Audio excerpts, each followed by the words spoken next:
Վորոնեժի մարզից նախկին ռուս զինվորական Ալեքսանդր Լունինը, որը նախկինում կռվել է ռուս-ուկրաինական պատերազմում, տեսաուղերձով դիմել է Ռուսաստանի նախագահ Վլադիմիր Պուտինին եւ հայտարարել, որ Կրեմլի ղեկավարին է փոխանցում Պաշտպանության նախարարության եւ ուժային կառույցների ներկայացուցիչների ուղերձը։ Տեսանյութը մի քանի օրում հավաքել է մոտ 12 միլիոն դիտում։ Приезжал представитель слуг народа. Вчера со мной встретились люди. Представители высоких чинов Министерства обороны. Երեք ինձ հետ հանդիպեցին մարդիկ, Պաշտպանության նախարարության բարձրաստիճան անդամներ եւ ուժային կառույցների ներկայացուցիչներ, եւ նրանք հաղորդագրություն փոխանցեցին Պուտինին, որ եթե նա ուղիղ եթեր չտրամադրի, ես կասեմ ամբողջ ճշմարտությունը, թե ինչ է կատարվում մեր երկրում։ Այս պահին մեր տասնյակ, հարյուրավոր, հազարավոր զինվորներ նստած են բանտերում, որոնք պատժվել են իրենց հրամանատարների կողմից, նստած փտում են, խոշտանգվում ու բռնության են ենթարկվում այսպես կոչված գեստապոների կողմից։ Ինքնասպանության հասցնող հիմար հրամանները կատարելուց հրաժարվելու համար, այն բանի համար, որ նրանք հրաժարվել են իրենց ֆինանսական միջոցները տալուց եւ ի վերջո նրանց զրոյացնում են, դարձնում անհայտ կորած։ Վլադիմիր Վլադիմիրովիչ, ուշադրություն դարձրեք դրան, հրավիրեք ինձ ձեզ մոտ, հետևանքները շատ լուրջ են լինելու։ Եթե մոտ ժամանակներս Կրեմլ չգամ եւ ելույթ չունենամ ուղիղ եթերում ձեր կողքին բանակն իր զենքը կուղի Կրեմլի վրա։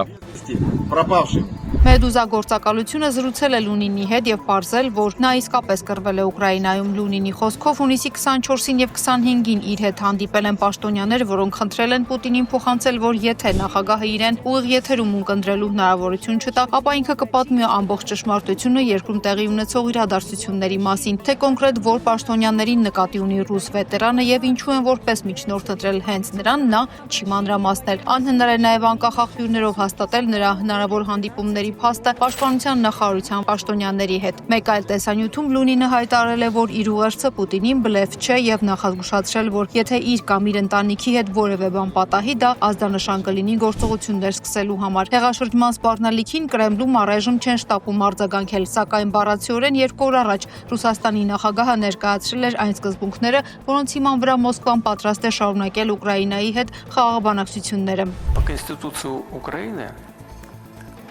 у президента может быть только 2 срока по 5 лет.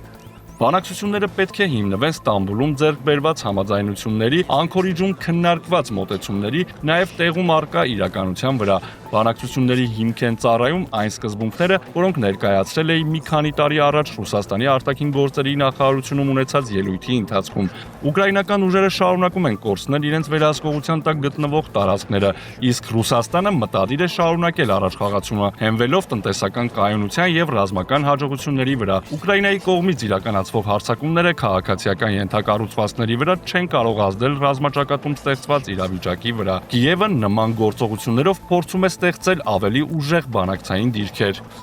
Իսկ թե ինչու է Ուկրաինայի նախագահը շահագրգռված պատերազմի շարունակմամբ մեկնաբանել է ռուս վերլուծաբան Սերգեյ Միրկինը։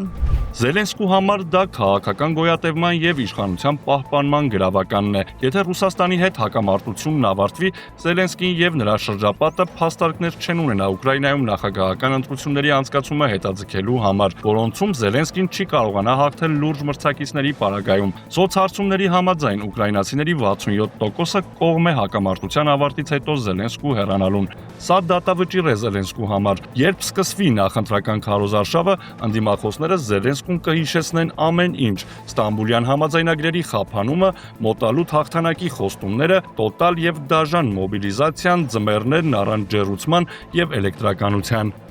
Վերջին շաբաթներին Կիևի կողմից մահաբեր դրոնային հարձակումները շարունակվում են Ռուսաստանի տարբեր ենթակառուցվածքների դեմ եւ պատերազմը կարծես դեռ նպատակ չունի մարելու։ Միևնույն ժամանակ Մոսկվայի եւ Կիևի միջև պարբերաբար տեղի են ունենում գերիների փոխանակումներ։ Արաբական Միացյալ Էմիրությունները հումանիտար միջնորդական ջանքեր է գործադրել ուկրաինական գերությունից ռուս զինծառայողների վերադարձի հարցում։ Ֆրիդա Ղազարյան, Վահագն Մխիթարյան, TB News։